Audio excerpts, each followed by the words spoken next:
Ces 40 jours de perturbation ont eu des répercussions importantes sur les entreprises spécialisées dans le transport ferroviaire de marchandises.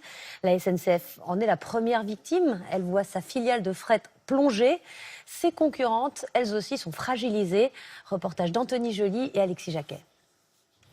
À l'intérieur de ces containers, des tonnes de meubles, de pièces de voitures ou de produits destinés au supermarché.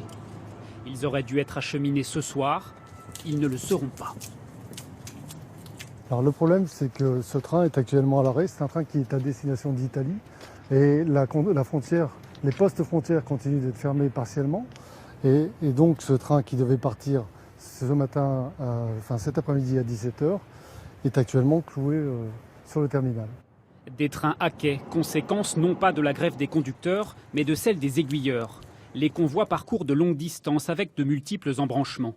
Un seul poste d'aiguillage à l'arrêt, en noir sur cette carte, et des centaines de trains sont bloqués. Résultat, après 40 jours de grève, tout le secteur du fret ferroviaire est exsangue. Les conséquences sont dramatiques à court terme, puisqu'en fait 80% de frais fixes pour les entreprises ferroviaires, ça veut dire que quelque part, certains ne s'en remettront pas. Les entreprises vont fermer ? Oui, certaines ont déjà commencé à mettre du chômage partiel.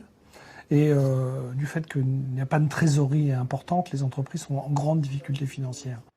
La période est morose aussi pour la filiale fret de la SNCF, qui pèse plus de la moitié du marché. L'entreprise perd plus d'1 million d'euros par jour de conflit. C'est un coup dur pour un secteur déjà fragile économiquement. Il y a 15 ans, le fret ferroviaire représentait 20% du transport de marchandises. Ce n'est plus que 9% aujourd'hui. Les entreprises du secteur privé, elles, ont perdu 25 millions d'euros depuis le début de la grève.